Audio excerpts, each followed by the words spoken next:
Bonjour, je m'appelle Franz Clément, je suis sociologue au Sepsinstedt et j'aime bien écrire des livres.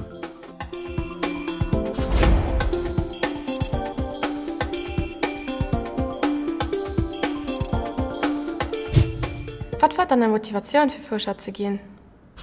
Eh bien, je dois reconnaître que je suis venu à la recherche tout à fait par hasard. Lorsque j'ai fait mes études à l'université en Belgique, je n'avais jamais imaginé qu'un jour je ferais carrière dans la recherche.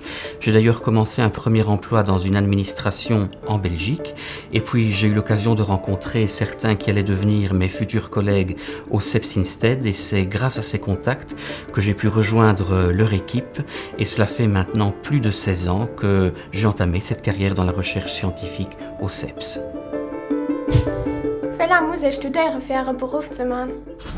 Il n'y a, je dois dire, aucune durée absolue. Il faut toujours obtenir un minimum, qui généralement est de 5 ans dans une université ou une école supérieure. Ensuite, on a le temps de se perfectionner pour obtenir un doctorat, qui peut se faire entre 3 et 6 ans en moyenne. Dans mon cas personnel, je n'ai eu mon doctorat qu'à l'âge de 41 ans. Was frisst du da genau? Eh bien, comme sociologue de formation, j'étudie essentiellement 3 domaines. Tout d'abord, le dialogue social, c'est-à-dire les relations qui existent entre l'État, le patronat, les syndicats, essentiellement au sein du comité de coordination tripartite au Grand-Duché. Ensuite, j'étudie les mouvements de travailleurs frontaliers qui sont très nombreux au Grand-Duché à travers des aspects juridiques, comme par exemple leurs conditions de sécurité sociale. Et troisièmement, j'organise des événements qui rassemblent des chercheurs au sein de l'Observatoire national de l'emploi où nous nous réunissons pour discuter de divers thèmes en relation avec le marché du travail. Wie verändert Forschung unseren Alltag? La recherche, je veux dire, est indispensable à l'amélioration de la société.